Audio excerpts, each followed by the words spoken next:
welcome to Tom Sniegoski, speaking with us here at SlayerLit at the New York City Comic Con. Thank you for being here with us. Hey, thanks for having me. We were talking before the camera was on about some of the things you've got coming up, and we'll definitely get to that. But first, I'd like to discuss how did you get involved with the Angel comics and writing Buffy? Was it something you were pursuing, or just kind of fell to you? Well, it was guilt by association. Christopher Golden was mighty guilty. The mighty guilty, the most guilty Buffy person on the planet. When he started to do the novels for Simon and Schuster, I kind of was almost like dragged along in his wake. I mean, Okay. He kind of pulled me along. The editor on the Buffy books at the time was Lisa Clancy.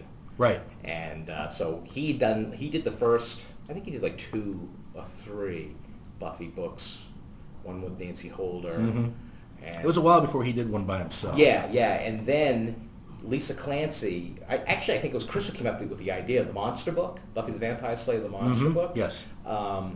Chris was kind of like, hey, this is a great idea. We should all do it. And I said, who else are you dragging into this? And it was Steve Bissett, who was the artist on Swamp Thing for DC for years. And not an immediate choice, you would think, for something like this. but once it was said, it was genius, because Steve has got this encyclopedic knowledge of movies and books and stuff like that, so he was perfect. He's the kind of guy, I think his brain is stuck in a Lovecraft story. Oh, yeah. Oh, he's great. Yeah, he's great. So that was my first real involvement with the Buffy universe, was doing the monster book, which was the whole pop culture history of vampires, ghosts, invisible people, werewolves, or I forget what else was in there.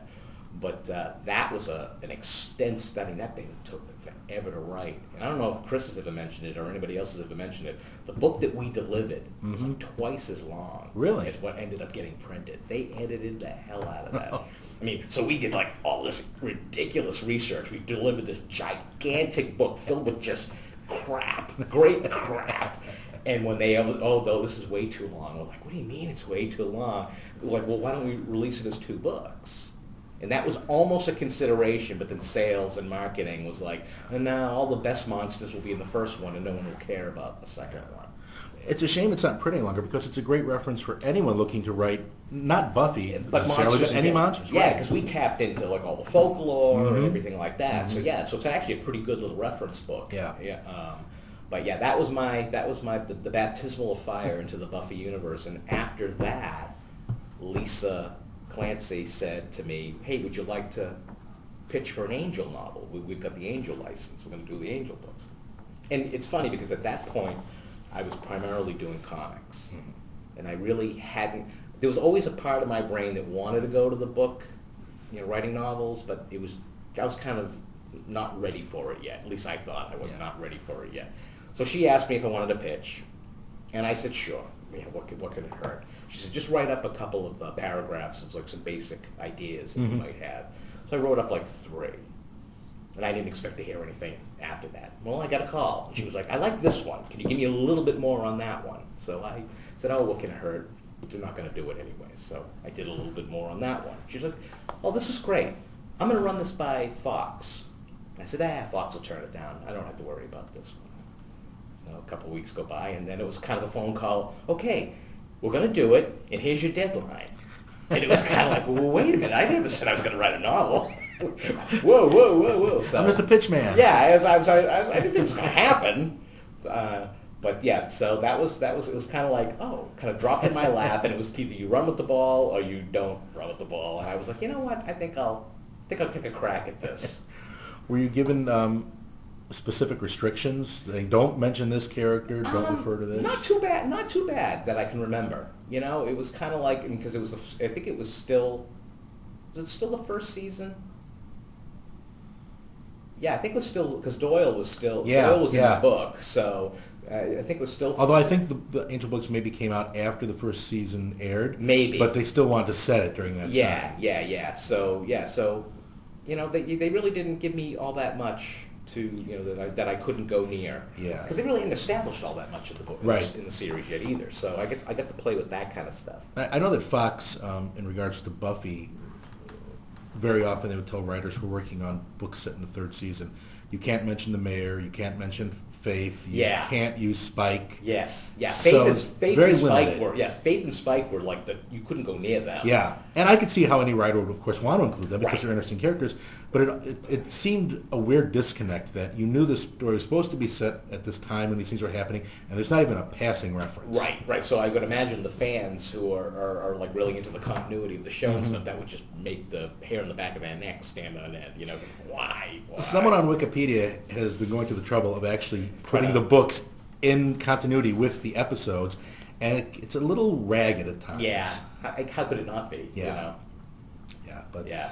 all right. So you're writing the Angel book, Right. And you're doing that, and are you starting to get further ideas for other ones, or is it you're thinking, okay, I'm just going to do this, and then that's my You know, because it was the first novel that I ever wrote, it really just freaked me out. My brain was just, you know, was I gonna miss my deadline? Was I was just really, really a wreck because I'd just been primarily doing comics up to that point. So, by the time I'd finished the first Angel book, I was kind of spent. I was kind of exhausted after that. I'm trying to think of how long it was between the Angel book and Monster Island, which I wrote with Chris, which was the next Buffy, the Buffy Angel crossover. I think it was a little. I think I may have done at least one other book in between. Like it might have been an original. I don't think it was. It wasn't a Buffy or an Angel. It was an original book. That might have been with Chris too. Did a book called Force Majeure. right. I think that was between. I think that was after Angel and between, before Monster Island. So after doing Angel, were you thinking, I kind of like this novel writing, Chris? Let's do something. Well, yeah, or it was almost as if I kind of did a solo and it just kind of beat the crap out of me. So I think Chris was kind of like, all right, we'll make it a little easier on you. I'll help you out. I'll do part, you'll do part, and it's kind of like he kind of showed me the ropes a little bit more, that kind of learning the ins and outs and the scheduling and stuff like that. it's kind of natural. He just cranked stuff out like that. Oh, he's isn't it? he's a workhorse. He's a traditional.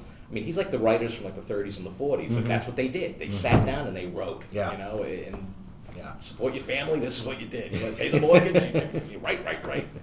What's your writing discipline like? How do you like to do? Do you just wake up in the morning and hit the word I'm processor? an early riser. I'm up at 5 just about every day, and I get up at 5, get the dog settled, get him fed, and take him out and stuff like that. Get my wife's coffee ready.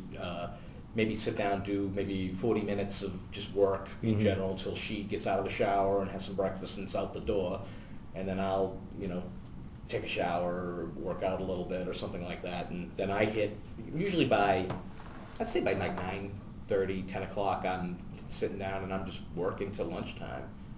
And then from lunchtime, I go to probably 4:30, 5 o'clock, and then I usually call it quits for the day. I try to make it almost as like a day job as possible. I think that's half the battle of being a novelist, is having the discipline to know that you have to sit down and you have to work within that certain amount of time. Can you leave it with you at 4, or leave it behind at 4 o'clock, or at 7 o'clock you like, I really got to get back to this because I've got to get back? No, it's done. I mean, usually my brain is like fried by a certain, because when that's what you're doing all day long, you get tired. It's like real mental. Occasionally you'll have that solution to a problem. You're sitting in front of what not to wear, and all of a sudden there's wait a minute, and you grab the notebook and you take a note or two to help you out when you sit down at the computer the next day. But Do you tend to go back a lot over what you've written and rework it, or Only once you've done it, you just want to leave it's it? pretty much first draft is you don't go back. You go right straight through, and then when you're done with your first draft, then I'll go back. And my wife goes through it for me too. She's really good. She's really good editor, so she'll give it a pass and give me, you might want to focus on this here or there, and usually after her pass and then my final pass, it's right off to the editor at that point.